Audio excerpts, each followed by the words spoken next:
Joe and I are very many years married. Aidan knows. Greg knows. You can listen.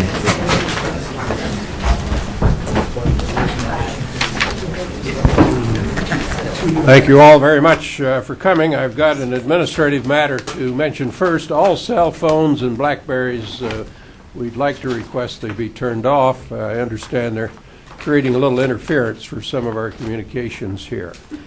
Good morning to all of you. I'm Lee Hamilton. I'm the president of the Woodrow Wilson International Center for Scholars, and it's a great pleasure to welcome all of you here early on a Monday morning to talk about discovering the possibilities for North American petroleum production. I want to begin by thanking and commending the very excellent work of Canada's Institute here at the Wilson Center, David Biette, he heads that, and his staff for making preparations for today's event. We're pleased to have partnered with the Canadian Centre for Energy Information, the Canadian Embassy, the Alberta office here in Washington. And let me also thank Suncor Energy, BP, and Petro-Canada for their support. I'm especially pleased that Senator Orrin Hatch and Ambassador Frank McKenna will be joining today's program at lunch. Let me welcome each of our panelists, including Greg Melchin, the Minister of Energy for Alberta. In a few minutes, I'll turn over the floor to Greg Stringham, the Vice President of the Canadian Association of Petroleum Producers. We welcome him back. He will moderate this morning, as I understand it. The Wilson Center's Canada Institute looks at the key issues in the U.S.-Canada relationship. The aim is to advance the dialogue between our countries by increasing public understanding, encouraging discussion across different sectors, and working towards pragmatic solutions. This is the fourth in a series of Wilson Center cross-border forums on energy issues. We've been very pleased with the positive interest and response that we've gotten in these forums, and I'm happy to say they've become a regular part of the dialogue here at the Wilson Center. Energy, of course, as all of you know, impacts our people in so many ways. It empowers our economies and our daily lives. It enables our productivity and our lifestyle. Yet we are in a tenuous period. All of you who read the Wall Street Journal lead story this morning are reminded of one aspect of that. In North America and around the globe, people see prices rising and worry about the future. Some question whether supply can continue to meet demand. Last week we had a program here involving one of our major oil companies and their interests in Nigeria, and they were talking about how their production is so closely tied to the very fragile and tenuous political situation in Nigeria. When it comes to petroleum, many Americans look north to Canada to meet their demand for energy. This has fostered a dynamic and prosperous U.S.-Canadian energy relationship, and many see great potential for further development. But within this extensive relationship, there are inevitable policy, regulatory, and environmental challenges. To address these challenges, we need a candid dialogue across the U.S.-Canadian public and private sectors. We need to assess the current state of North American petroleum production, the potential for future development and cooperation, and the obstacles and challenges that will, no doubt, appear on the horizon. The U.S.-Canada relationship works best when Americans and Canadians communicate regularly and act together on behalf of our many shared interests. Forums like this provide an opportunity for the kind of partnership, dialogue, and practical cooperation that has enabled our people to forge what is, in my view at least, the most successful bilateral relationship ever enjoyed by neighboring states. It is now my pleasure to leave you in the hands of a man who's much better qualified than I am to speak to you about the important topic of the day. Greg Stringham is here. Greg, we welcome you back to the center, and we wish all of you a very successful forum. Thank you. Thank you, Lee. A welcome to everyone, especially those that are joining us by webcast today. I would like to just give some introductory remarks, and thank you very much, Lee, for hosting us here today. The previous sessions that I have been able to attend here at the Wilson Institute have been extremely valuable, have allowed for some good communication, and I hope today that we'll be able to take that to another level and be able to get into some real dialogue as to what can we do from here to be able to actually achieve some of the objectives with unconventional oil supplies and meeting that growing demand as we go forward. So from that perspective, I'd just like to run through quickly the agenda that we have for this morning, be able to lay out for you kind of what we expect in the first hour. We'll have some presentations, our panel members that I will introduce more formally in a few moments. And then I will give some opening comments to set the context for this. But the real tough job is yours. That is going to be able to set up for the second hour, where we hope to have a very good dialogue on the subject of, can we meet the growing demand in the world? If so, how? What are we going to do with our unconventional supplies of oil, oil sands, oil shale, and a number of other things? So I'm looking forward for some creative ideas, some good questions, and we'll have some of that back and forth dialogue in our second hour after the break. Now, so just to, again, as Lee has mentioned, remind ourselves of what has brought us here. I mean, the Woodrow Wilson Institute has been very good at organizing these types of events. We've had the Canadian Centre for Energy Information, the Canadian Embassy, and of course Murray and the Alberta office here working closely to try and put together a program that will be useful for all of us. And we also have the sponsorship that was mentioned by the companies of Suncor Energy, Petro-Canada, and BP, who are part of our panel today, and also the Government of Canada has helped sponsor this. So we are appreciative for them for making this discussion available to us. So in your package, you have in front of you a number of things. In the binder itself is a revised agenda. You notice the order has changed a little from some of the preliminary agendas, if you've seen that, so I would note that that's the agenda we'll be following this morning. Following a few of my opening comments to kind of set the context, we're going to hear from our 5 panelists and their perspectives. And then we'll break at the end of the and close the webcast at that point in time, and have after a short break, come back and have a discussion period for about an hour. And at the end of that, we've asked Andrew Stevens from Petro-Canada, he's the Vice President of Corporate Planning and Communications, to try and sum it all up and bring it all together. So I'm looking very closely to that one. No pressure at all, Andrew. So hopefully there's just one common theme that comes out of all this, but I hope that there's actually not. There's a number of other themes. After we are finished here at about 11:45, we will then go down to the Canadian Embassy, where, as Lee mentioned, we will be hearing from both Bob Ebel, or Robert Ebel, and also from Ambassador McKenna, and our keynote speaker, Senator Orrin Hatch, who have a number of things to tell us, including some of the implications of the recent U.S. energy bill and some of the discussions of oil shales that are happening in Utah right now. So as you know, this morning's panel consists of a distinguished group of leaders from across the spectrum as we look at the political side of things, the policy and regulatory side of things, the investment side of things, planning side of things, even some environmental side of things as we go forward. And not only just that, but also from another slice, from the producing side of the business through the infrastructure and pipeline, and all the way through to the refining and other end of the pipe, as we call it, from the upstream side of things, which is important. I mean, you've got to get this product to market, and that's one of the big questions. There's been a lot of talk about new oil supply coming. I think there's been more talk of the growing oil demand across the world.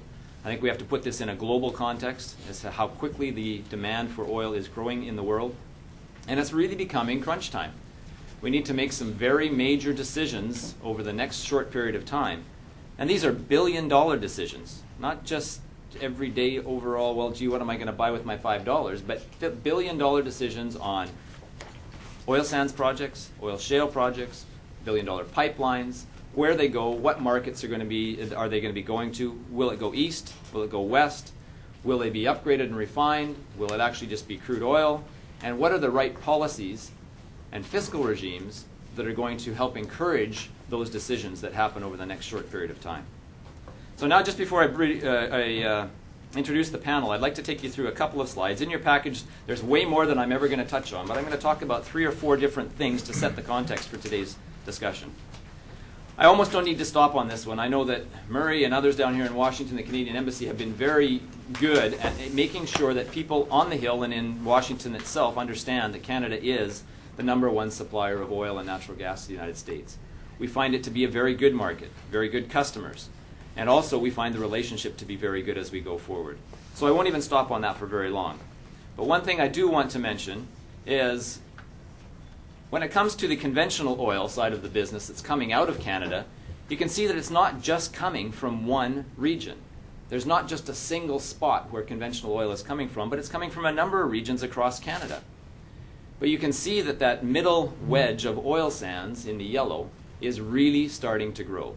We have now hit 1 million barrels a day coming from the Alberta oil sands, and it is going to be growing as we go forward. And that's one of the focuses that I want to come to today.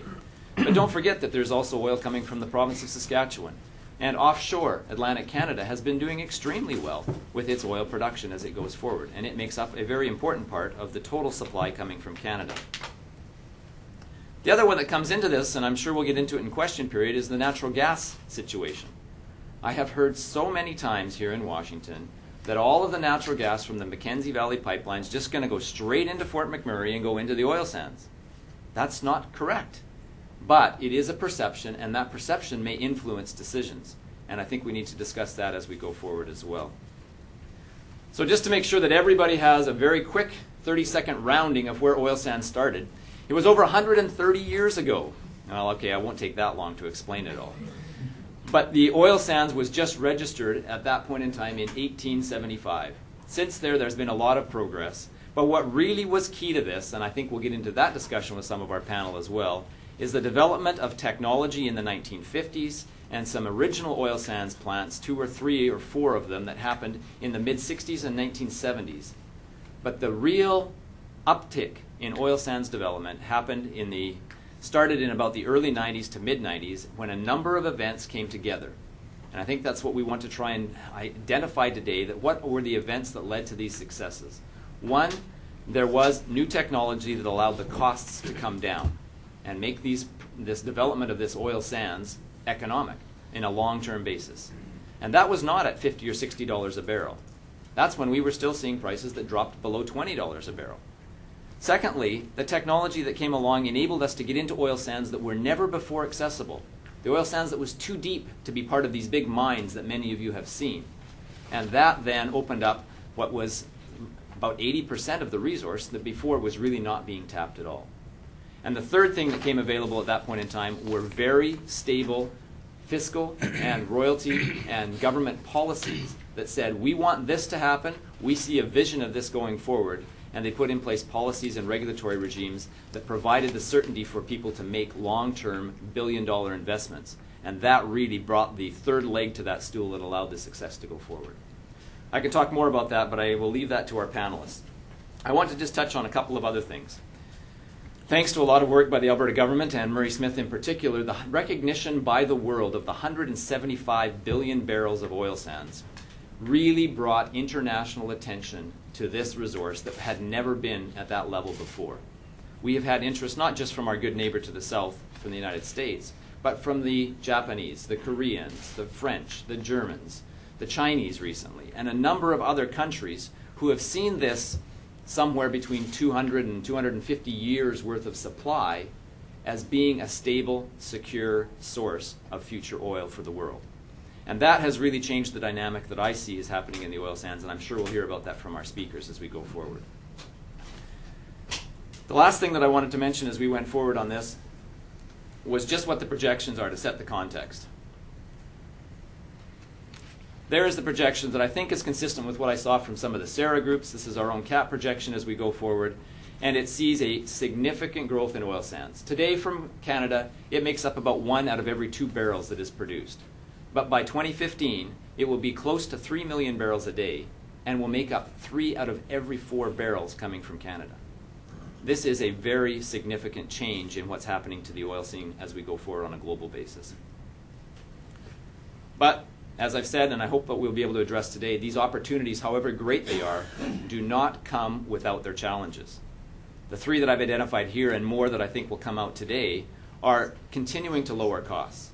How can we continue to use natural gas as a fuel when it's priced the way it is? It is the #1 cost for an oil sands plant, and people are looking at alternatives. Number 2, what about the workforce and the infrastructure? Do we have enough people to execute this? And do we have the pipelines to markets? And do we have the refiners in the markets to be able to handle the kind of oil that comes out of the oil sands? It's not just a standard, regular West Texas Intermediate oil. And last but not least, of course, is what do we do as we go forward on the refining side of things? Do we look at that as happening where?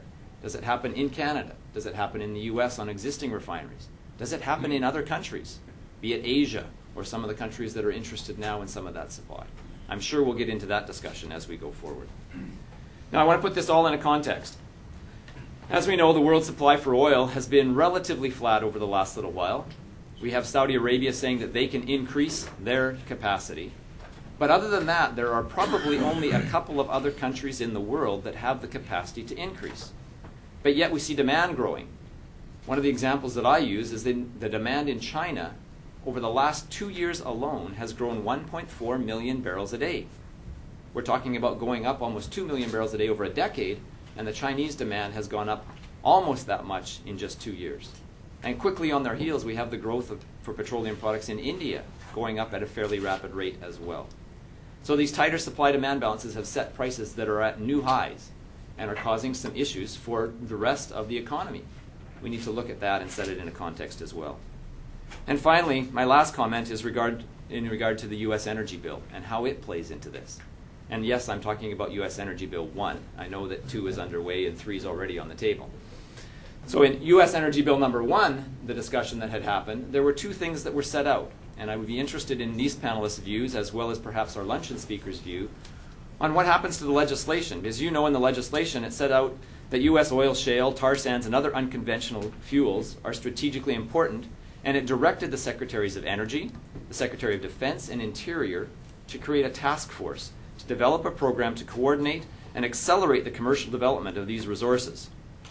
It's interesting that this task force recommends partnerships with the province of Alberta. Thankfully, we have Greg Melchin here to speak to that as well. And for the purposes of sharing information and development for how the oil sands were developed and how that might be carried over to oil shale. Now, interesting, that task force is to report back no later than 180 days after the legislation was enacted. So I think that we're already 30 to 40 days into that, and we need to know where we're going.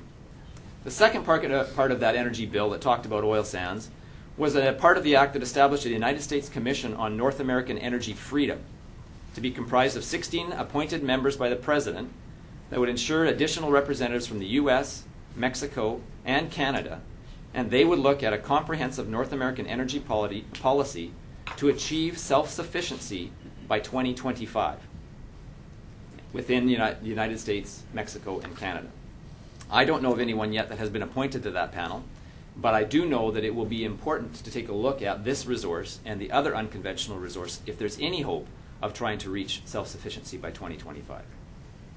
So with that, I'm sure our panelists and our speakers will be able to address those and other topics as we go forward today.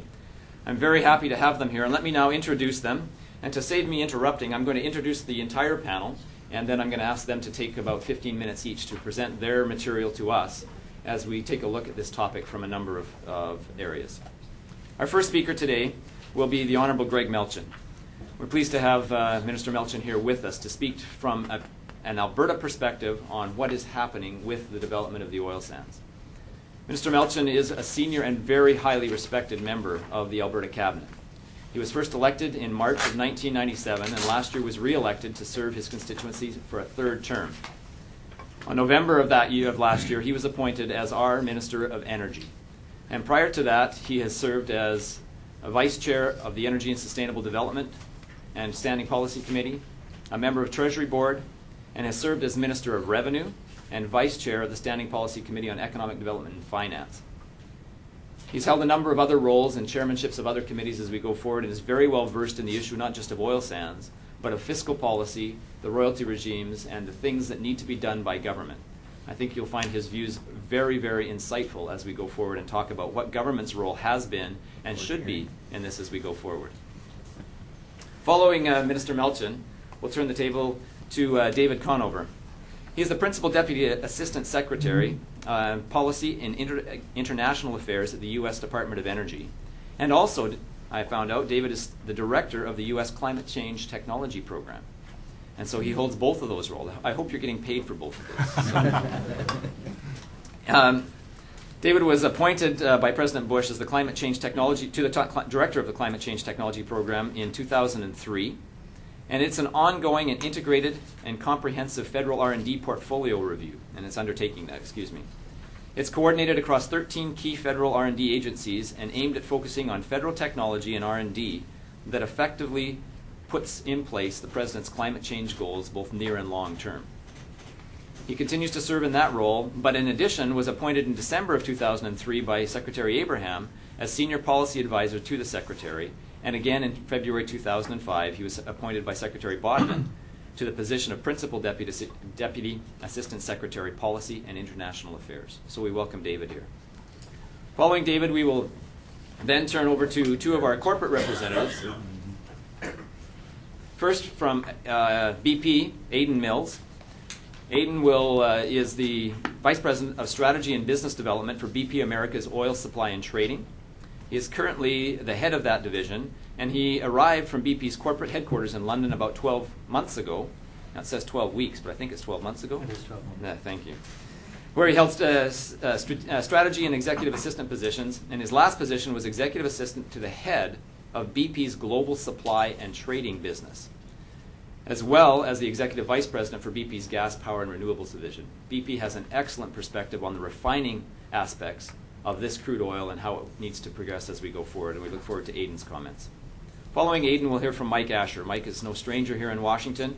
In fact, is now a U.S. resident and has moved from his position as executive vice president, where he was responsible for operations and actually ran the oil sands plant in Fort McMurray for Suncor, now to his position located in Denver, where he is executive vice president, make sure I get it right,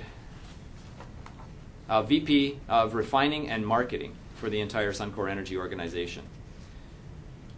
The refining and marketing side of things also coordinates the downstream assets here in the United States, and he's responsible for Suncor's overall business strategy development. Again, based here in Denver, Colorado, where Suncor has actually acquired a refinery and is operating a refinery that takes some of the product from their Suncor plant. And finally, before we leave off, we need to turn to a financial perspective. And the financial perspective that we'll get today is from Lloyd Byrne. Lloyd is the managing director of Morgan Stanley and is very familiar with the oil and gas upstream industry, but also the utility side of things.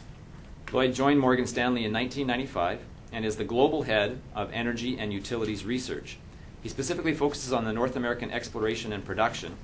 And before joining Morgan Stanley, he worked for Bank Boston, while, this is quite interesting, he played professional lacrosse for the Boston Blazers. I've been to a few lacrosse games in Calgary. They're pretty rowdy matches. So we'll try and keep it down to a dull roar. He has also extensively covered the U.S. refining industry, the Canadian integrated companies, and Latin American oils, so may have a perspective for us on how Venezuela fits into this picture as we go forward. So with those introductions, I'm very pleased to turn the floor over to the Honourable Greg Melchin. Greg? Thank you, Greg. It's indeed a privilege and a pleasure for me to be able to attend this morning, and I give thanks to Lee for the opportunity of being able to be at the Woodrow Wilson International Center for Scholars. It is truly, from an Alberta perspective, an opportunity that we choose to take and want to take continually about how can we have more chance to tell about the good story and the vastness of the opportunity that lies before Alberta at this stage. Before I get there, though, I'm thrilled that I could likewise with some of the distinguished panel members be able to talk about oil, its development, oil sands in particular, and how they might come forward. And in my perspective or policy making, what we might do is from the regulatory aspect to help facilitate the advancement and development of these resources. I've got to give thanks to one of my good friends and colleagues. We miss him in Alberta, but delighted that he would take the opportunity to come to Washington. Murray Smith, many of you know him already. That we continue to have a good relationship here, and has done tremendous work for us in helping to highlight and work directly with our friends and neighbors and best customers in the United States. And I want to make sure that that message is continually delivered. It was he and others that have presided over this portfolio in the past, and I can't find a better place to be in Alberta's history than presently in the energy portfolio. At times are exciting and challenging in Alberta. If anything, it's just capacity kind of questions. How do you do it all is probably more our limitations than the opportunity. It's really a thrill in some respects to be able to legislate and preside over an area of policy where we actually approve and sanction the largest crack and coke operations in the country. And we hope to be able to see that continues to flourish down south of here. You've heard Greg speak a little bit about the vastness and the diverseness of our resources. The expertise and knowledge that's gained is really not just because of one light grade of crude oil that comes out. We have those lighter grades of oil in our conventional sense and much of the natural gas as well. But because of the temperance, the climate, in fact, Murray's thrilled to say he looked forward to this time of year when the freeze-ups started to occur so that he could get onto some of those lands that aren't accessible in the summer months. You need the freezing to happen so that it would be more accessible. I see he says that now that he's in Washington, and as winter approaches and the leaves are off our trees in Calgary already, and it's lovely and looking still very summer-like here. We're glad that he can say that from a distance. Part of Alberta is just that, one of the challenges truly of climate. It gives a whole different sense of how you manage a resource. But I want to say that we have worked hard and diligently in Alberta to set a framework and an environment that would allow the private sector and the markets to flourish. We have truly believed in fundamental economic principles as the foundation, which has to be, that would make it the best place to work and live and to raise a family. It's those things that would see that how do you attract the people, the capital, and all of the right structures necessary that to see the opportunity flourish. So we continue to highlight the fact that we took policies long before $60 oil happened, that we lowered taxes, recognizing we want to be the best place to invest. I remember as a revenue minister going to New York and saying Canada's a wonderful place, and it is, and it truly has great opportunities. It was this but that always annoyed me, that they say, but we get better returns by leaving our money here in the United States than investing in Canada. It's those policies that we're trying to ensure that we make this even a more attractive place in Alberta to come and invest your money. So that we want to set the macro environment right, the regulatory regime as well. We will support a high standard of environment and regulatory standards, but we also want to make sure that it's simplified and efficient, that there's more certainty for a regulatory structure, that you can get decisions made on a timely fashion, so that you can be much more predictable. The transparency, the accountability, and stable fiscal regimes are we're used to those, and they become part of our way of life. I was at the World Petroleum Congress just a couple of weeks ago, and one of the panels that I spoke at that stage was on revenue transparency. In fact, I had to go to Greg and CAP as an organization and ask, what does revenue transparency mean? I mean, when I first was given the topic, I'm wondering, I found out the code words meant corruption. So here I am with a panel with some other members, and there was various other, this is in Africa, and so you had a number of energy ministers from Africa there too. And I told them my simple message was this. He says, revenue transparency is something I don't give a lot of thought to in Alberta. It's something that was just taken for granted.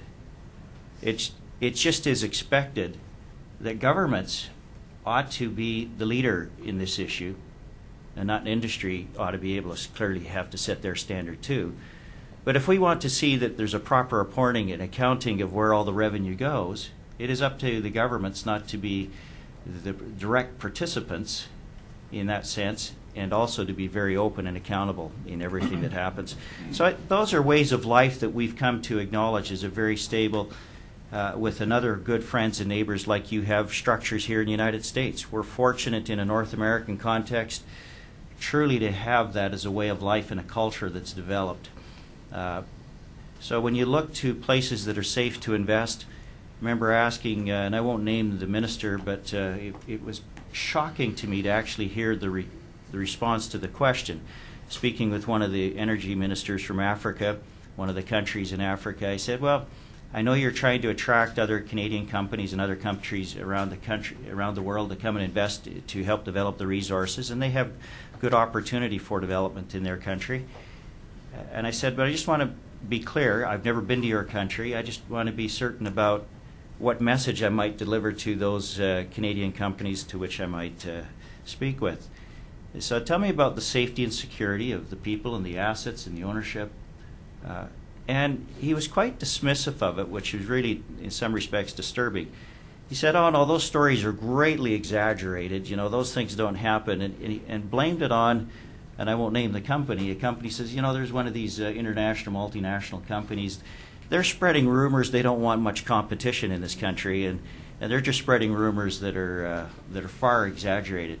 But whether they're exaggerated or not, those aren't the stories, fortunately, that we hear about North America. And those aren't the stories that will prevail. And those are not the structures that we will tolerate. And so enforcement is very much part of a regulatory structure. And I know that industry very much supports just that. Those we work cooperatively in trying to make sure we have that right framework. One thing that's I don't know if it's unique, but certainly is part of how Canada was formed, was in the regulatory responsibility for the development of the resources remains the responsibility of the provinces. And so while we work very closely with our federal government, when we talk about oil and get natural gas and coal and all of those fuels in development, we have the geography, I guess, blessing of being hydrocarbon heaven in Canada. Truly the oils, the gas and coal are predominantly in Alberta, and so it becomes very much of the responsibility in our province to look at how do we responsibly develop these resources over the life of those assets. So we have a model of its public provincial ownership, stewards on behalf of the public, but believe fundamentally in private resource development and the investment of the private sector to develop those resources. That marketplaces and those decisions of market forces will be the best barometer as to how to appropriately develop those in the future. And so it is upon those structures that we want to help facilitate those seamless and transparent market structures. We will, today we'll focus on oil, but I can't not at least also say that we are anywhere but out of natural gas, as what Greg has said. You know, we have about, in our conventional sources, likely 100 TCF of developable just in Alberta alone, let alone our neighboring provinces of natural gas, and likely another resource of 500 TCF of coal bed methane and tight sands. A resource which you are further ahead in developing in the United States than we are in Canada.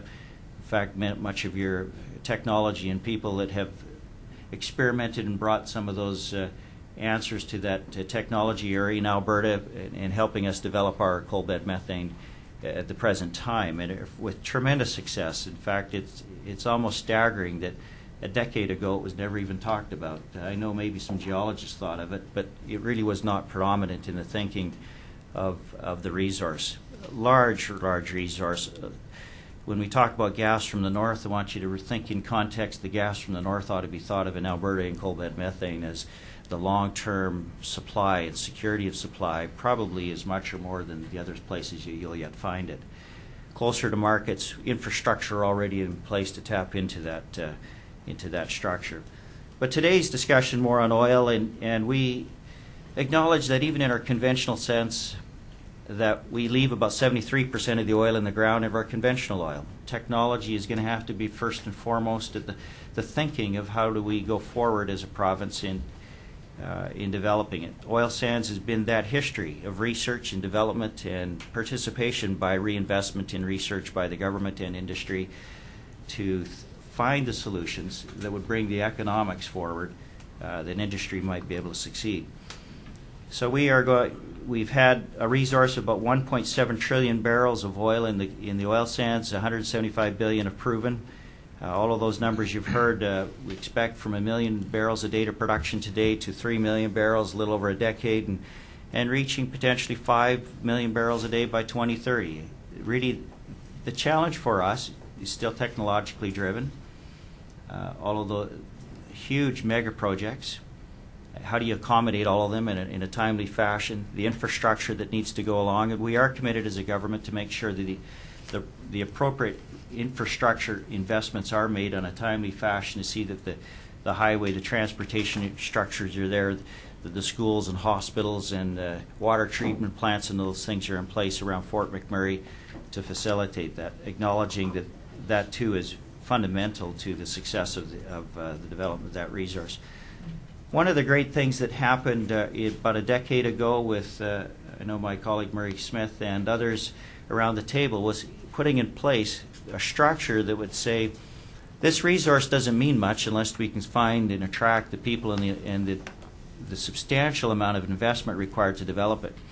So we put in a generic royalty regime that helped facilitate, with its purpose, designed to attract the capital necessary to invest in large capital outflows, long lead times of development, and takes certainly a longer time than to recover that capital. So its regime was 1% of a gross royalty payable until there was a recovery of all of the capital invested and a return on that capital. At which time, after those recoveries of that capital invested, the royalty regime would revert to 25% of net profits. Acknowledging that we too can participate on the life of the economic rent, not necessarily have to be so concerned on the upfront rent. Letting industry help reduce its upfront investment capital is in the benefit of Albertans. When you take the long-term view of that resource. And so it's that perspective that we will continue to proceed. One might suspect that maybe we were too successful in accomplishing the objective. It was thought at that time we might attract $25 billion over 25 years. 10 years later, we've had $35 billion invested. The next 10 years is likely a double that, $70 billion magnitude. The level of activity is enormous and challenging. We have a couple of points I'd just like to touch on before I conclude my remarks. Our U.S.-Canadian relationships are paramount, vital, and are going to be the main focus, clearly, of our government.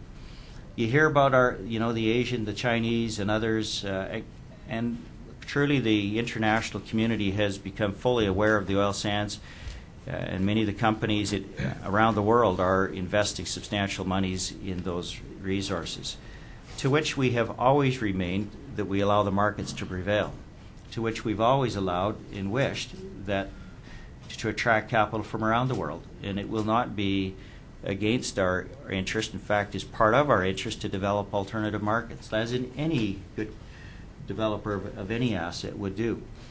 But I want to say that just as we've had the Chinese make some recent investments into the oil sands, really in a nominal way at this stage, though they may express, and they have expressed, larger interest in the future, that I'm here in Washington first and foremost to ensure that we develop a stronger and closer ties with the Department of Energy in Washington and with the Senate and House and other policymakers to ensure that we have a long-term, secure North American context of energy supply. It's in our interest in Alberta to continue to mature and develop that already very positive relationship, despite the fact there are sometimes trading skirmishes and problems. Softwood lumber, one of the list on the topics.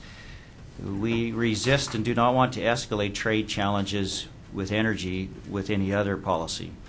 That we want to continue to promote and expand that opportunity without harming the overwhelming good relations that we do have among our two countries.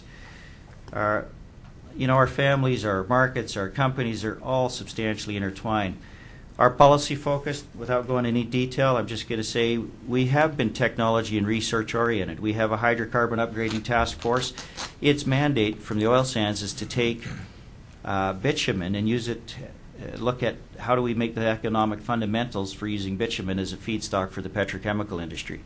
How do we take bitumen to even a further point of upgrading and refining, providing finished goods even to the United States rather than being left to, which I think would be a huge mistake for Alberta 30 years from now, to say that we were just raw resource extractors. that we are looking to the value-added component as part of the basis of our driving. Reports recently of a refinery being built are greatly exaggerated as to the Alberta government's participation. The Alberta government is not investing in building refineries. We are investing in a study to ensure that we work with industry to find out the right economic climate that would make that flourish and succeed in Alberta. And we are going to look. We do have levers, royalties, tax policies, and others that helps us that can be designed to help us to get to the end. And we are working towards getting to more value-added creation as part of the policy of the government. In that sense, the integration of all our hydrocarbons, the coal, the natural gas, and liquids and oil. I toured recently Sasol's plants of coal to liquids. Those are the kinds of things that we have more coal in heat content than all the oil and gas put together. And you have substantial resources of coal in the United States as well and throughout the world. So our coexistence of hydrocarbons and environment are part of how we think about the development of this resource. We can find clean coal technologies. We can find a clean way, an environmental approach to developing our oil sands, and that will be just that. We have centuries of supply, not decades. If there's a risk to the oil sands, it's not so much of running out of supply as potentially other technologies, and we will try and be at the forefront of renewables as well. But we do see that our mainstay, long-term supply and relationship ought to be with the United States in developing those. So thanks so very much, Greg. Thank you. Please join me in thanking the Minister for his talk.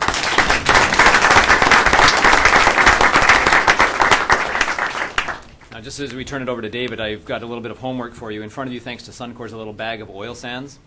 I think, Mike, you might want to smell it, but I think it's about 10%, maybe 12% oil. About 10% oil. Since we have producers, refiners, pipeliners, marketers, government relations people here in the room, just take the sand, and by the time we're done, all panelists, you should have it converted into gasoline, moved down the pipe, and sold. But Minister Melchin will collect the royalties on the way out. That's correct. Thank you. David. Thank you, Greg, and thank you for the invitation to be here today. I want to start by saying that the strength of our friendship with Canada was put into bold relief just 3 weeks ago in the wake of the devastation wrought by Hurricanes Katrina and Rita. Canada was the first foreign nation to offer aid to those trapped or displaced by the hurricane. The 46-member Vancouver-based urban search and rescue team worked 18-hour days and rescued 119 people in the St. Bernard Parish east of New Orleans. 4 Canadian ships carrying essential and much-needed supplies arrived in the Gulf only a few days later, and additional teams from Canadian power companies were among those helping to restore electricity to the affected areas. Canada participated in the International Energy Agency's emergency response system, under which member states release stockpiled oil to the United States. And Canadian oil and gas producers are working at full capacity to maximize production. Some Canadian pipeline companies have helped compensate for supply disruptions by increasing volumes they are transporting on their systems. As you can see from this small snapshot, the energy relationship between Canada and the United States is a superb example of how countries can benefit from working cooperatively to increase supplies and infrastructure in a sustainable, economic, and environmentally sound manner. This morning I was asked to address 3 issues: U.S. policy as it affects North American petroleum production, the role we see for unconventional petroleum resources, and the impact of the hurricanes on the U.S. petroleum production, distribution, and infrastructure. The administration's energy policy is founded on a simple mandate: ensure a stable, reliable, secure, affordable, and environmentally responsible supply of energy for our nation's growing economy. We recognize that the demand for oil is increasing, not just in the United States, but around the world, particularly in rapidly growing economies like China and India. Therefore, our policy efforts must focus on promoting energy conservation, repairing and modernizing our energy infrastructure, increasing our energy supplies, protecting the environment, and enhancing energy security. We will pursue a balance in terms of our supply sources, ranging from increasing our domestic oil and gas production to greater utilization of such sources as clean coal generation, nuclear power, hydropower, in order to give us a broad mix of energy to meet our future needs. That's why last October our Congress enacted and the President approved the Alaska Natural Gas Pipeline Act to streamline federal permitting for this important project to authorize $18 billion in federal loan guarantees. Another way to increase our own supply security is by opening a small portion of the Arctic National Wildlife Refuge in Alaska to environmentally responsible energy development. A lot has changed in the world regarding our energy security. and is reflected in world oil prices. Today, spare production capacity is barely 1 million barrels per day, and oil is trading above $60 a barrel. In effect, there's no margin for error in today's world oil market.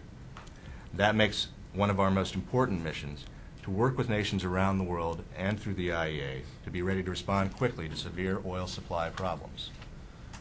As oil producers become less able to add discretionary supply in an emergency, it's also prudent for us to look at ways that we can enhance our readiness to ensure our own supply security. Many of the administration's policy objectives will be enhanced by the Comprehensive Energy Law passed by the Congress and signed into law by President Bush on August 8th. The Energy Policy Act of 2005 provides for a comprehensive and long-range approach to addressing energy challenges faced by the United States and will help to set the course for our energy and economic policy well into the 21st century. This is the first national energy policy plan in a decade, and it will encourage energy efficiency and conservation, promote alternative and renewable energy resources, reduce dependence on foreign sources of energy, increase domestic production, modernize the electricity grid, and encourage the expansion of nuclear energy. The bill also contains provisions that impact oil and gas development by providing various incentives to promote increased production and encourage production of marginal resources, amending lease requirements for oil, gas, oil sands, and oil shale, encouraging R&D on methane hydrates, assisting Indian tribes in development of their own energy resources, and requiring that various studies be done, including an inventory of oil and gas resources on the Outer Continental Shelf. The administration knows the U.S. cannot address its energy concerns alone. Canada is the United States' most secure and reliable energy partner and continues to be our #1 supplier of imported oil, natural gas, electricity, and uranium. Energy information officials project that by 2010, Canada will supply the United States with 14% of its oil requirements. That would not be possible without the tremendous resource of Alberta's oil sands that have raised North America's share of the world's proven oil reserves from 6 to 18%. Technology has been and will continue to be the key to unlocking the potential of these resources, as well as reducing the impact associated with their development. The technology, regulatory, and policy progress being made by Canada to bring its oil sands to market is exemplary and should serve as a model for the development of U.S. sands and shale.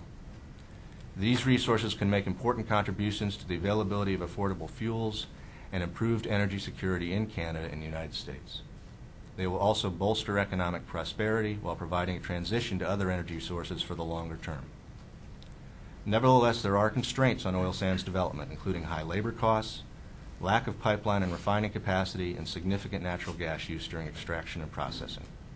Some of these have been identified as areas that could benefit from cooperative efforts between the U.S. and Canadian governments.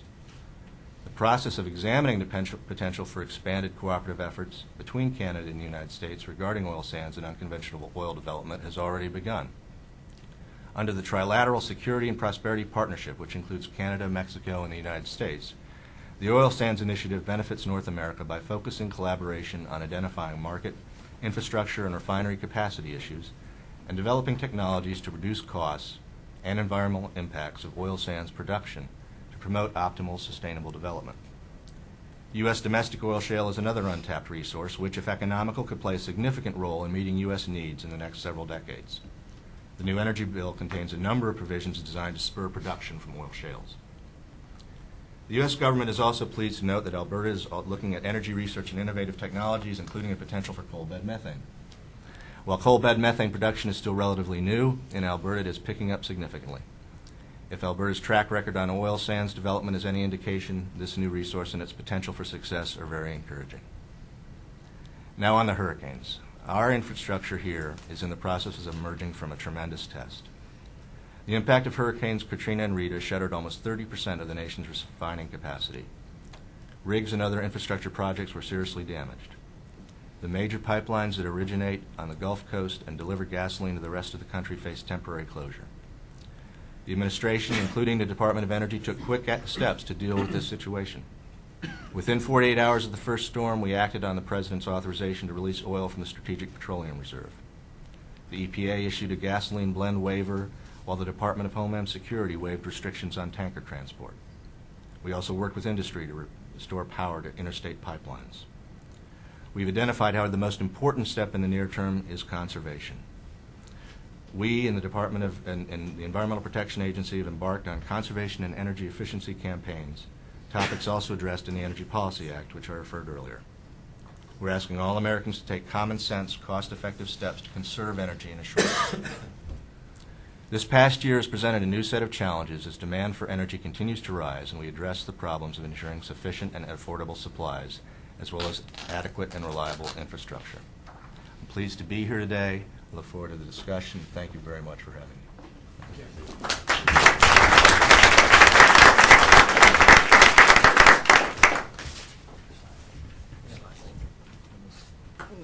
Now that we have a government perspective, let's take which sets, I think, a very good foundation. Let's just take a look at the producer perspective. So, Aidan, let's just start with your presentation. Excellent. Good morning. Thank you for the introduction. So, thank you very much for the invite to come and speak today. We believe that it's really timely to come and address such an important forum, especially around the oil sands, because it's a time of great change in our business, from a global and from, of course, a US demand and a Canadian supply perspective. So as many of you are aware, BP are not actually an oil sands producer. However, we are a major Canadian crude oil customer. Today we purchase around 150,000 barrels a day of heavy Canadian crude for our northern tier refineries at Whiting in Indiana, Toledo in Ohio, and Cherry Point in Washington State. With the potential offered by the oil sands developments, we see our position as a key customer of the Canadian oil industry increasing, potentially trebling by 2010.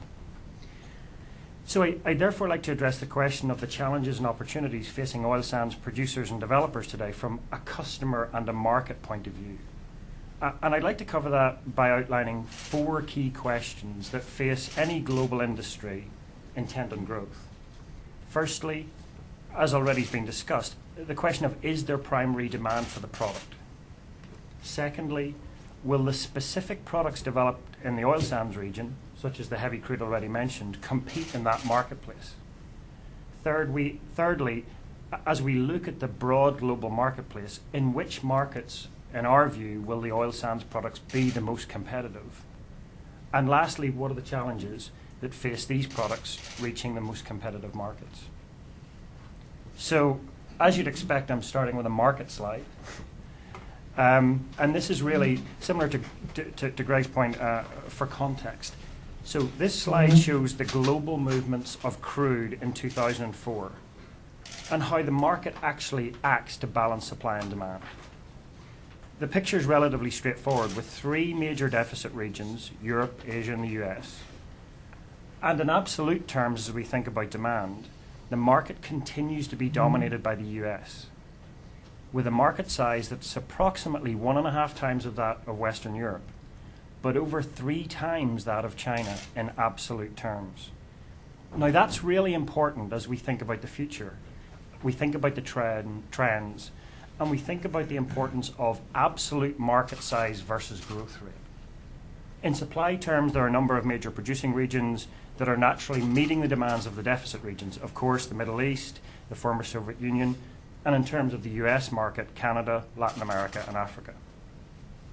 So the supply-demand picture is insightful because it shows a balanced and efficient global marketplace, one that enables producers and customers to access the most economically efficient crude. And we believe that it's actually this global marketplace that provides the backdrop for the future development of the Canadian oil sands industry. So what of the US, the biggest marketplace for Canadian crude? So the estimates vary, but crude demand was estimated in 2004 to be around 16 million barrels a day. Of that, 2/3 of the US demand requirements were imported. And what about the quality of the imports, which is important in an oil sands context? 2 out of every 3 barrels were sour barrels, and approximately 1 out of every 3 were heavy barrels. So the light sweet crude barrels represented only 20% of the imported barrels to the US. 2 out of every 3 barrels came from either Mexico, Venezuela, Saudi Arabia, and of course Canada. And the Canadian market share was around 15 to 16%. So what about the future? Well, so this slide's designed to show the furthest view. It doesn't have anything on it yet, so I'll build that in a minute. So that's of the import and export demand in 2025, and it's actually based on the US Department of Energy's base case growth profile. So the first set of figures represent regions that by 2025 have local crude supply in excess of demand, and therefore are net exporters. Now, this of course misses the subtlety of crude quality, but again provides an indicative view. Again, no surprise. Middle East, former Soviet Union, Africa, some South American countries, and of course Canada. The next set of bars shows the regions where demand outstrips local supply. And again, the big growth in the regions are in the US and of course the Far East. But as we step back and we look at the absolute figures again, by 2025, the EIA base case estimates that the absolute demand in the US will still be nearly 3 times that of China, and will only be 1 million barrels a day less than that of China, plus the rest of Asia and India put together. So how will the crude move to balance this new supply and demand, as I talked about earlier? Well, we'd expect the same routes to exist and the same market share to be competed for. The consensus view, therefore, is the linkages will look very similar to the ones of today, but as always, that can change. So as we step back and think about the questions, the answer to the first question is that there is primary global demand for the product developed in the oil sands region. So what of the second question? Will the specific products developed in the oil sands region compete in that marketplace? Well, as I mentioned earlier, there will continue to be demand for light sweet crude, similar to that of the synthetic crude oil produced by the upgraders in Canada. But what of Canadian heavy crude, the crude that we as customers access from Canada? So Canadian heavy crude oil is playing into a global market where, in general, crudes are becoming more heavy and more sour. Not only is the new production, such as Angola and the Gulf of Mexico, more sour and heavy than previous production, but the new reserves being found are tending to be the same. Now, this trend's actually mirrored in the local market, with traditional North American basins, such as those that produce light sweet crude, generally in long-term decline. Now, clearly, as mentioned earlier, the current oil price is incentivizing producers. Legislation is trying to address that as well, to pull out all the stops to enhance production. And some recovery techniques will clearly be more economic at $50 than they were at a crude oil price of $20. But in general, the basins are fundamentally declining. So the answer to the second question is that the actual products coming from the oil sands regions in terms of heavy Canadian crude are really well positioned and compete in line with market trends and not against them. So what of the third question? In which markets will oil sands products be most competitive? Now, we know there are continued plans to build upgrading facilities in Alberta, and we obviously welcome the development that meets demand through providing synthetic light crude. But what of heavy crude? As we look at the market areas, it's our view that the natural market for Canadian heavy crude remains the core and the extended markets of the US Midwest and Mid-Continent.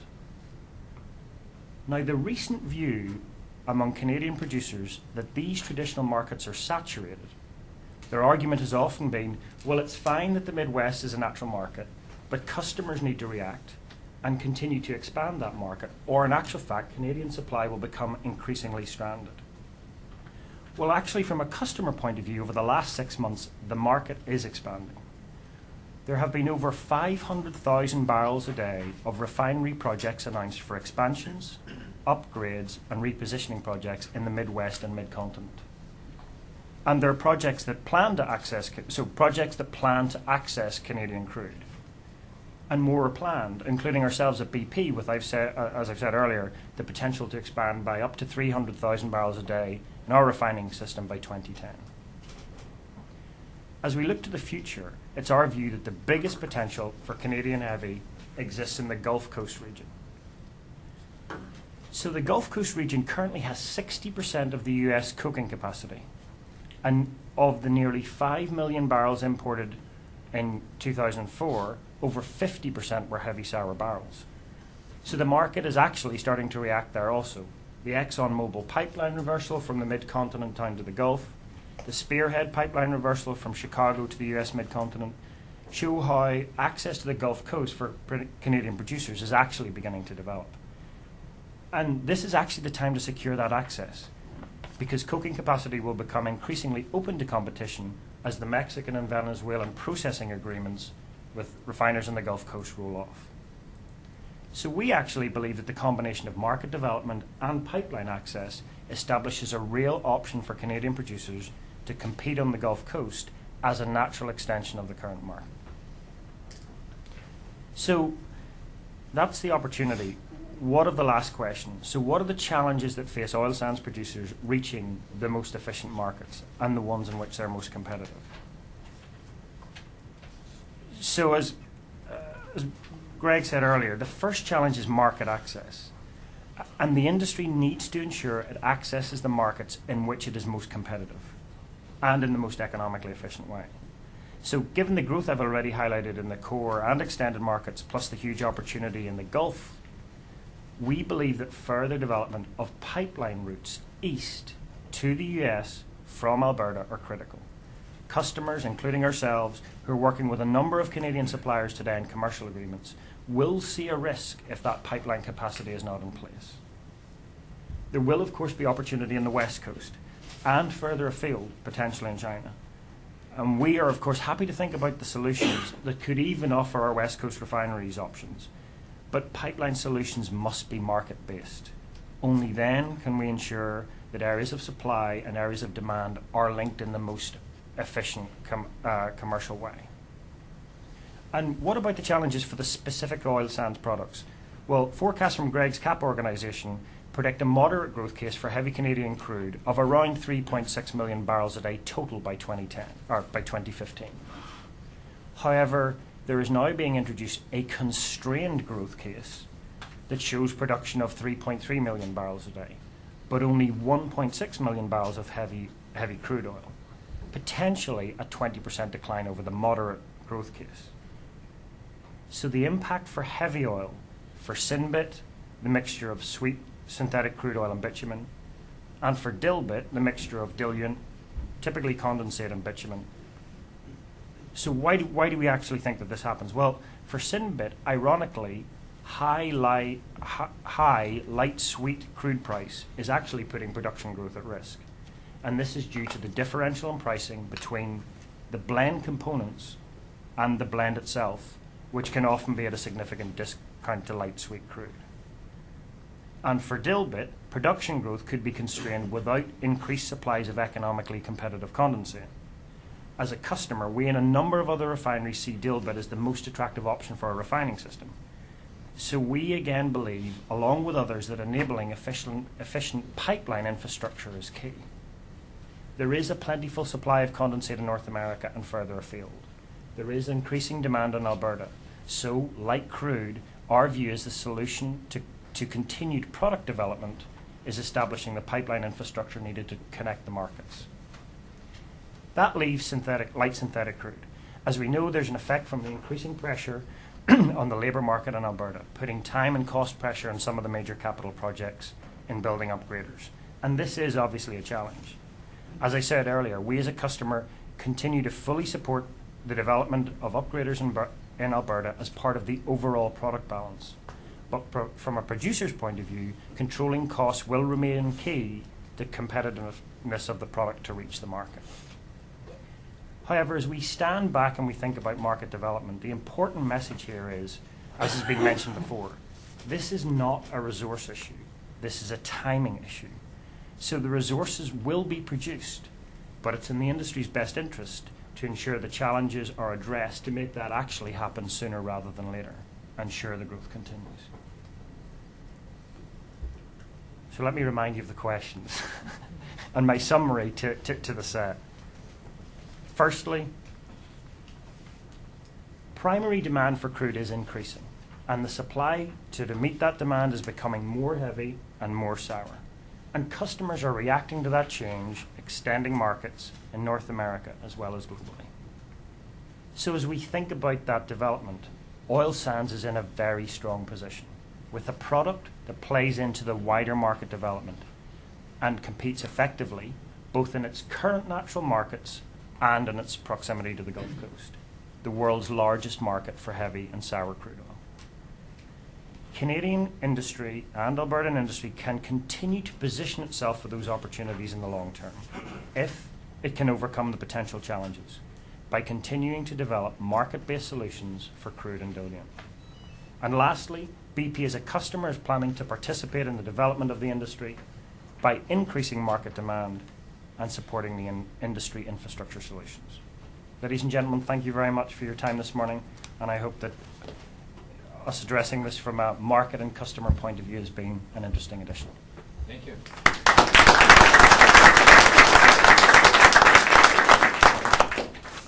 Good morning. I'm pleased to be here today to speak about Canada's oil sands and some of the opportunities and challenges we face as industry becomes an even bigger supplier to the U.S. energy market. In my case, even though my core role with Suncor Energy USA focuses on the so-called downstream part of the business, refining and marketing, I'm also very well acquainted with Canada's upstream.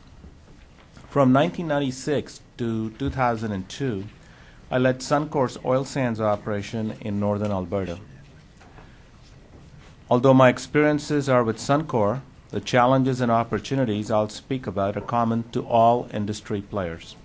Shell, ExxonMobil, Petro-Canada, and many other companies that provide an economically attractive and secure means to help meet the United States' long-term energy needs. The issues are shared, and so are many of the solutions. Before I get further into the big picture, let me tell you a little bit about Suncor Energy.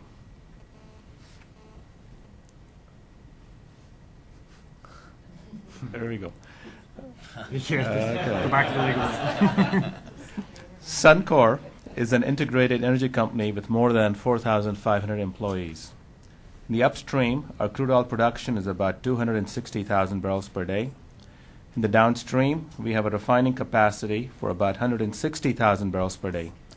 We're based in Canada, but nearly half of our $24 billion market cap is held by U.S. institutions. We have conventional natural gas production in Western Canada, refining and marketing operations in Ontario and Colorado, and we are partners in wind power projects that account for 10% of Canada's wind energy capacity. These businesses are all important to our growth strategy, but our current and future success is built on the foundation of Canada's oil sands, and it is a big foundation. We have heard this morning about the size of the prize, a reserve of some 175 billion barrels. For Suncor's part, our oil sands leases hold a potential 11 billion barrels of synthetic crude oil after upgrading. That resource potential puts us in the company of the global super majors. Of course, there are many differences between oil sands and conventional crude. In particular, the physical characteristics of the resource and the technology and capital required to develop it. And while it's true that costs for oil sands are higher than those for conventional production, the oil sands industry has a number of competitive advantages that help level the playing field. First, very little exploration is required to establish a location, size, and quality of reserves. In some places on Suncor's leases, you can literally discover oil with the toe of your boot. At minimal cost, the location and size of oil sands ore deposits can be determined with a high degree of accuracy. Second, overall recovery rates at about 90% are much higher than conventional crude. Combined, these two considerations offer a known and stable reserve base with a long-term recovery certainty. Third, as Minister Melchin has discussed, the Alberta and federal governments have introduced royalty and fiscal regimes that recognize the large-scale, upfront capital investments required for oil sands development and the long-term nature of project payouts for both the project developers and the economy as a whole. Fourth, and most importantly for this audience, we have direct and secure access to the U.S. market. Suncor plans to invest about $2 billion per year over the next several years, with most of that sum directed to the oil sands. Our vision is to take Suncor's production to the next 500,000 barrels per day mark around 2010. And as we have seen, we're not the only ones with the big plans. The industry as a whole expects to produce about 2 million barrels per day by 2010 and as much as 5 million barrels per day by 2030. Most of the oil from these projects has flown to the U.S. market, a natural fit for the bitumen supply and the demand. The unique business of mining for oil is a relatively simple process, but the size, scale, and timelines to reap the benefits of development make it a very complicated business. The challenges we face include controlling the operating cost of daily production and the capital costs and related labor demand to build and operate the facilities, the environmental impacts of a growing industry, pipeline capacity to get the oil sands crude to markets, and finally, ensuring refiners are capable of turning oil sands crude into the products that the markets demand. First, let's look at the cost. Operating costs for the oil sands are higher than those for conventional production, a median of about US $20 per barrel for upgraded light crude. While that is considerably higher than the average global lifting cost, it comes with an exploration cost of near zero, compared to global average of about $11 per barrel. On a full cycle basis, that means the oil sands production is competitive with domestic conventional crude. Operating costs are, however, under constant pressure, in particular from the rising cost of natural gas energy used to process the heavy crudes into refinery-ready products. I know that the consumers are concerned about the rising cost for natural gas, and as a major natural gas consumer, the oil sands industry is concerned about it as well. So far, much of our effort has focused on energy efficiency in our processes, and we are seeing results. Suncor, for example, has reduced energy use per unit of oil sands production by about 10% over the last 5 years. In our upgrading operations, we now use about 1/15 of a barrel of oil equivalent for every barrel we produce. While we continue to look for base level efficiencies, the industry is looking at new technologies to reduce energy consumption. In our in situ steam injection operations, Suncor and other developers are investigating injection of light hydrocarbons to dilute the bitumen in the ground to allow it to flow at lower temperatures. This would reduce our natural gas requirement for steam. And the industry is looking at other technologies that could replace natural gas in our operations. Opti and Nexen plan to use gasification of bitumen to create a synthetic fuel gas for energy at their Long Lake project. Suncor is also looking at gasification technologies. In our case, gasification holds the potential to turn petroleum coke, an upgrading byproduct, into a stable energy supply. When we look at future opportunities and how fast we can bring on production, we need to remember that these are massive projects. How big? Let me share some numbers from Suncor's Millennium Expansion, a project I led between 1997 and 2001. 3 million engineering hours, 21 million job hours at the site, 5 million cubic feet of concrete, 9 million feet of cable, 30,000 trailer loads of material, and a peak construction workforce of 6,000. That kind of scale means projects take 5 or more years from conception to completion, and more than time, they take money and skilled labor. As an industry, we're looking at some $35 billion in new construction in the oil sands the next 5 years. In a world of $65 crude oil, and with the companies and capital providers scrambling to get a piece of the oil sands, this might not seem like a challenge. But remember, 6 short years ago, oil prices averaged $17 a barrel. And in 2000, we thought WTI was strong at $29, a price level that would instantly change the economics of many projects today. Oil sands developers are working within their companies and across the industry to manage development.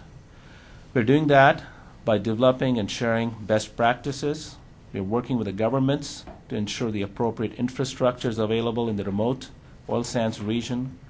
We're working to stagger demand for key project components by trying to balance maintenance and build schedules that draw heavily on key suppliers and a limited skilled workforce. And although we are working to stabilize labor impacts, the fact is that about 25,000 skilled tradespeople will be needed to take new projects from paper to reality. We will need to build that workforce, and industry, governments, and institutions are working together to do just that. The province of Alberta recently outlined goals to increase the number of permanent immigrants to at least 24,000 a year from about 16,000, with a focus on getting skilled trades to work quickly. For its part, industry is working to meet that workforce demand by recruiting nationally, cooperating with other operators regionally, and investing in skills development locally. I'm proud to say that Suncor recently announced a contribution of $3 million to expand training opportunities in Alberta. The next major challenge I'll address is the environmental issues, the impact of industry to air, land, and water. As an industry, we have made strides in managing air emissions, but we continue to be challenged because of the scale of growth. Suncor, for example, has reduced the greenhouse gas intensity of our operations by 30% since Kyoto's 1990 baseline. However, over the same period, our production has increased by more than fourfold, driving an increase in total emission. This issue, net increases in impact despite intensity improvements, is common to air emissions, land disturbance, and water use. This is a major issue for the industry and one which we're working together to address through CAP, the Cumulative Effects Management Associations, and other multi-stakeholder groups. Simply put, we know we must manage our environmental impacts if we are to continue to earn permission to operate our projects. And we are making progress. Suncor recently applied to regulators to build a third upgrader to take our production to more than 500,000 barrels a day. Because we have improved our water management process and increased recycling efforts, we did not ask for any increase in our net water use. These three issues I've discussed, operating cost, capital cost, and environmental impacts, are three of the biggest challenges we face on the supply side of the equation. Now let's move down the pipe towards the demand, getting the oil sands product to the customers. Western Canadian crude oil is currently connected to more than 70 refining operations in various centers across the continent. As we build our position as a major supplier to the U.S. market, we will need to increase our reach. We can do this by extending the existing network connections further south, such as the Spearhead and Corsicana pipe reversals, or by connecting oil sands production to tanker terminals on Canada's west coast, providing access to California and Asian markets. The goal, where the economics make sense, is to connect to the refineries shown in yellow on the map. Projects by Enbridge, Terrason, Kinder Morgan, TransCanada, Koch, and ExxonMobil shown on this slide all aim to provide incremental capacity to move growing production. But oil logistics only gets us so far. Many U.S. refineries are not configured to accept oil sands crude. We don't necessarily need new refineries, just a willingness to invest in capital that will enable existing refineries to finish the upgrading job that starts in Alberta. Suncor, for example, is investing in upgrades to both of our Sarnia and Denver refineries that will allow us to run more heavy and sour crude blends and we'll be looking to other downstream integration options, including further acquisitions, long-term contracts, and possible joint ventures, such as the one proposed by Encana and Premcor, now part of Valero, at their Lima, Ohio refinery. Refinery capability upgrades are not something that oil sands developers can dictate to the market. But the market itself is suggesting to refiners that this is an important option for their future viability. We've already seen an increasing volume of heavy and sour crudes being processed in the U.S. This is not just in response to the quality of Canadian crude supply entering the market. The relative increase in heavies and sours is a global trend.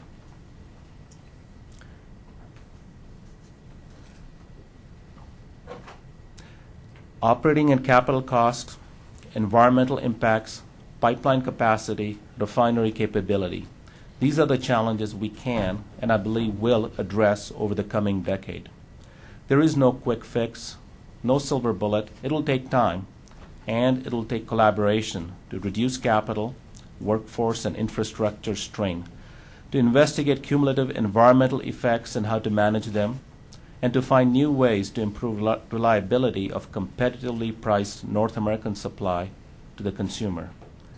Yes, there will be challenges over the next decade as we move our huge supply to meet growing U.S. demand. But the economic and infrastructure links between Canada and the U.S., and the recognized need to respond to changes in the nature of global crude supply, I'm certain that this valuable resource will help fuel the engine of the American economy and to help to maintain a strong and secure continental energy market. Thank you.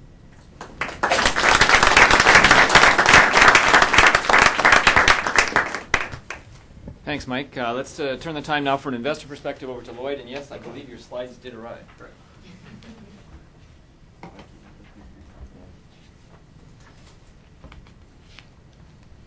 All right.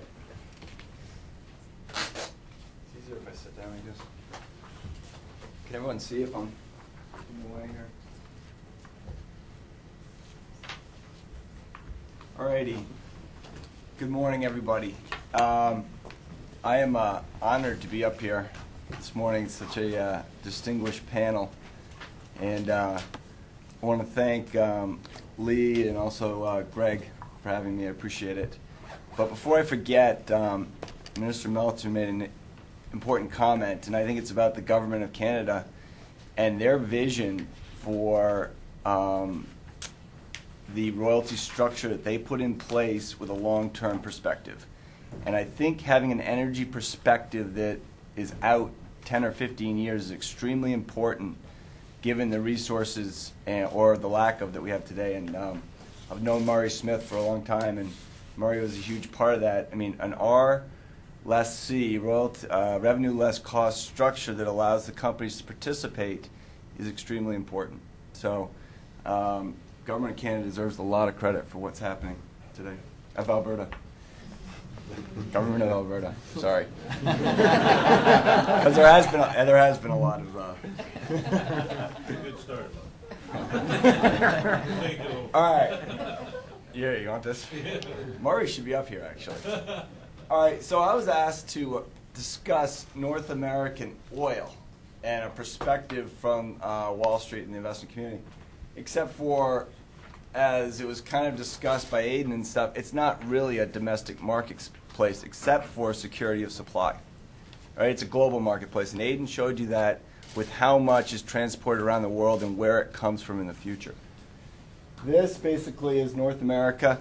Look at what's happened to the supply of North America over the last, this is from 1967, and what's happened with demand. So the gap continues to widen on the consumption side. We have to import more and more oil within North America. Now, it is a global marketplace. And this shows you basically that even in a global sense, we're relying more and more on the OPEC countries. And, you know, I was looking at some of Greg's slides. He showed you where the oil is coming from globally or the resources globally.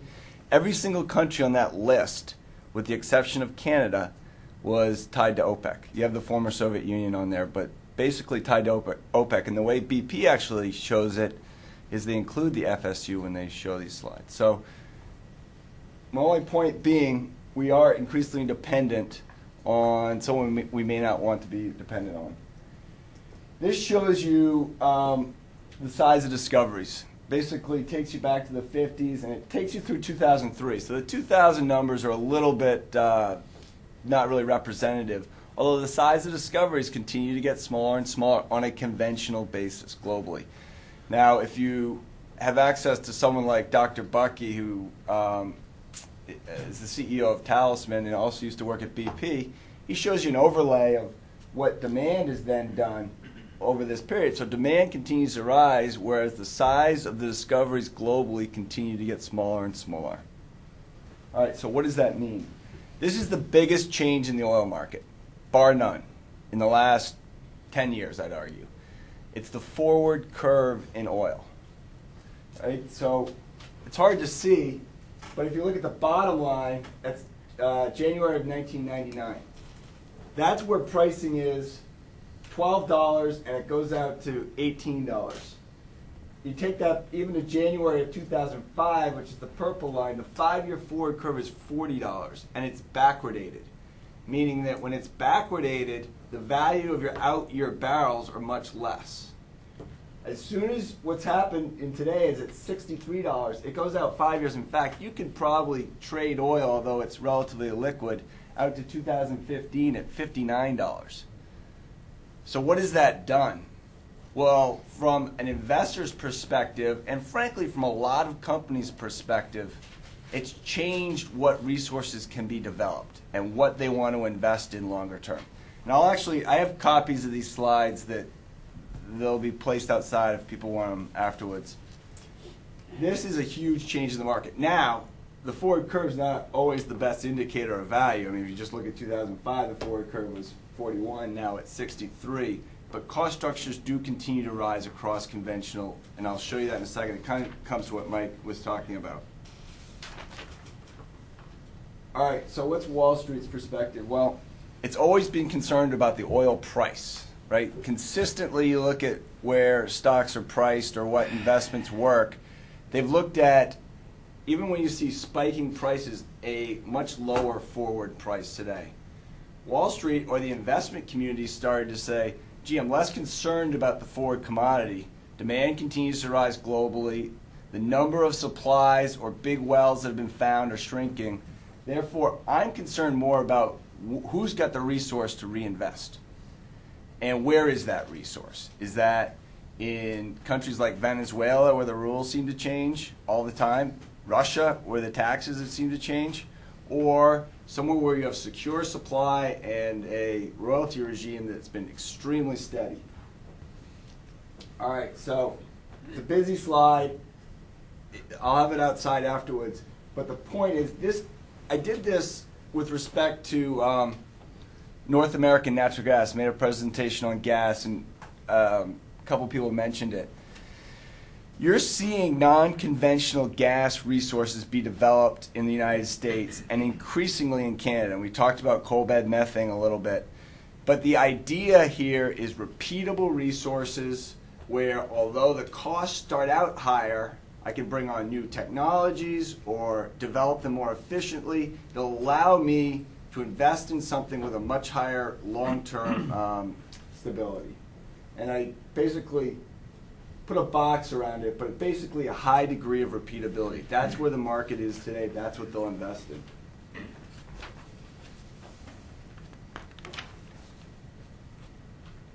Okay.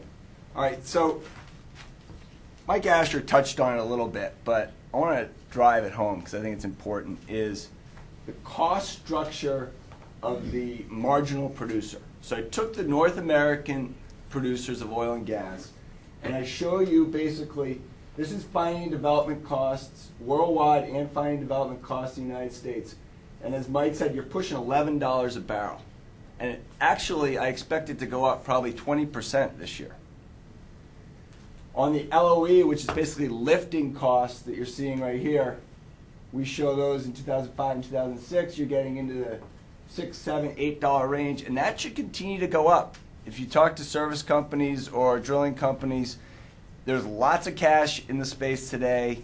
people do want to get more and more active because the price has gone up so much, the margins are still attractive. But that's going to continue to push the costs up. Who's the key beneficiary of all this? Anyone who owns the resource long term. This is Suncor basically, and costs will be extremely important in the oil sands. And I think as Aidan said, you know, everything's going to have to be economic to be built, whether you're talking about pipelines, you're talking about upgraders, cokers.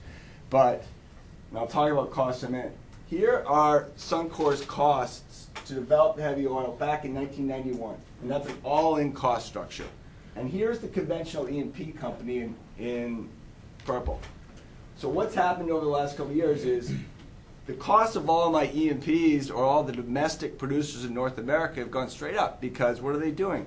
They're drilling smaller and smaller prospects. If you look at the Gulf of Mexico, you drill 100 BCF prospects, you're down to drilling 3 and 4 BCF a day, 3 and 4 BCF prospects, and it's costing you the same amount of money to do it. You still have to get the rig, you still have to get the crew. In fact, it's costing you more based on the tight markets.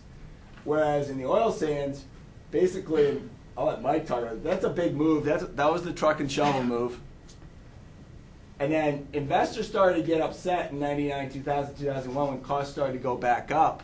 But frankly, they've gone up at a much slower rate than the conventional E&P.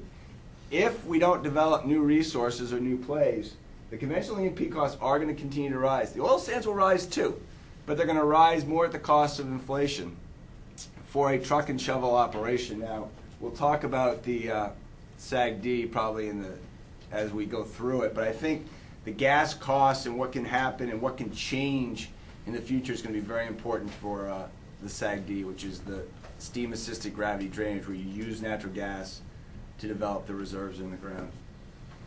And with this costs come, one more slide. There you go. Returns on capital. And so returns in economics, as the panelists point out, are going to drive everything, at least from a capital standpoint. So the oil sands returns are in the blue, the conventional E&Ps are in the red. They've all benefited from the higher prices, but clearly the best returns are going to be for those guys who can control their costs, and you've seen what this has done for Suncor and the oil sands. All right, now costs, capital costs are going to be key, and I point you towards this. It says capital cost per MBPD, which is thousands of barrels per day. This is the big issue, and this is what a lot of people talked about. It's the labor issue. It's the materials issue. How much can you cost?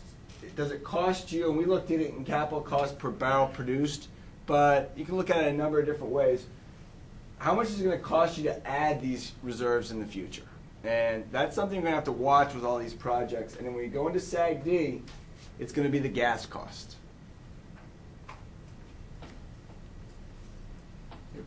Flip it forward. All right, so my conclusion is, look, you have attractive returns on invested capital. That's getting a lot of Wall Street's money. A 50-year reserve life. The average reserve life for most of my conventionals is 8 to 9 years. That's a good reserve life economically, right? Because you don't have a lot of assets on your balance sheet and you can produce them. But can you hold on to that? And what can you reinvest your dollars at? If it's going to be a much higher cost structure in the future, you lose your margin. And then favorable financial and political environment, I talked about that. Alberta obviously has been great there. And then I can't wait to ask Mike Ashar questions, but the potential for technological advances. I mean, people talked about coke gasification, mobile crushers, sand removal at mine phase, in situ downhole efficiencies, the Opti process. I mean, there's so many different things. This is such a big resource that by putting technology at it, and it's easy, you can take costs out of it. Conventional oil and gas, it is hard to take costs out of it today. So I'll make my last statement on basically a Wall Street statement is, look, major oil companies have billions of dollars in cash. In fact, most of them going to have zero net debt at the end of this year or middle of next year, depending on who you're talking about. few reinvestable opportunities. So what drives valuations in stocks is growth and returns. Can I reinvest the capital, and what kind of return can I get on it? And cost of capital. But everyone, so these guys have billions of dollars warehoused at 1 to 2%. Funding costs, even for the majors, continue to go up. Their global reserve replacements continue to fall. And thankfully, reserves as a percent of additions, basically, this is more the revisions. It's revisions versus exploration. So they used to revise a lot of reserves from traditional fields, and now they have to go out and explore for it, which is basically the F&D.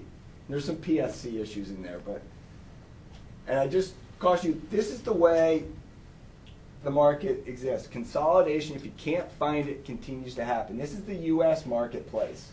So white are companies that existed in 1997, and red are who's left today. And let me show you Canada. Now, there's no majors in here, but this is the E&P space in Canada. Continue to expect to see consolidation in the marketplace. And my view is that either the oil sands have to get valued more appropriately, or they're going to go away. And then that's 50 cents. Perfect. Thank you very much.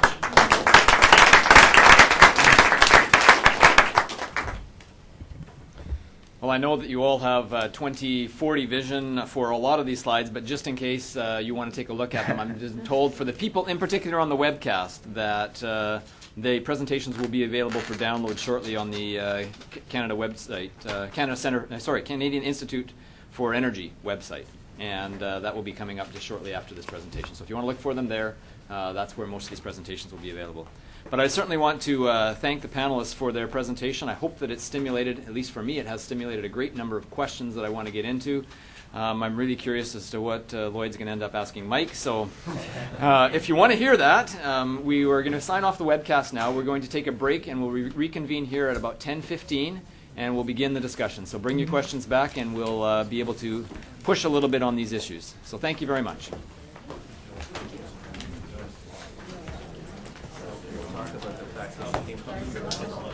What's that?